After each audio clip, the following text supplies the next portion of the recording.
رہنما مسلم لیگ نون عطاءاللہ تارڑ کا کہنا ہے کہ وزیر اعلیٰ کے الیکشن کے بعد حلف برداری لازمی ہے، فوری طور پر تقریب حلف برداری کا انعقاد کیا جائے۔ صوبے کو آئینی بحران کی طرف لے جایا جا رہا ہے، آئین میں تقریب حلف برداری کو روکنے کی کوئی گنجائش نہیں ہے۔ وزیر اعلیٰ کے الیکشن کے بعد تقریب حلف برداری لازم ہے اور قانون میں اور آئین میں کوئی گنجائش نہیں ہے کہ اس میں کوئی تاخیر کی جائے یا کوئی بہانہ ڈھونڈا جائے۔ آپ کو تو ہم نے ہٹا دیا ہے۔ آپ ٹھیک ہے 10 دن لے لیں صدر پاکستان سے، جس کی طبیعت ناساز رہتی ہے، آگے پیچھے دوڑتے بھاگتے نظر آتے ہیں، جس دن تقریب حلف برداری ہو اس دن بیمار پڑ جاتے ہیں۔ یہ کیسا صدر پاکستان ہے؟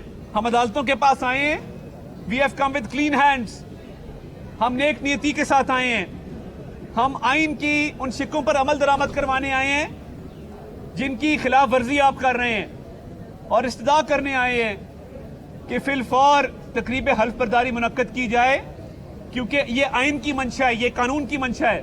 18 دن ہو گئے ہیں، 15 دن بعد الیکشن ہو گیا، مگر اب مزید آئینی بحران کی طرف میرے صوبہ پنجاب کو دھکیلا جا رہا ہے۔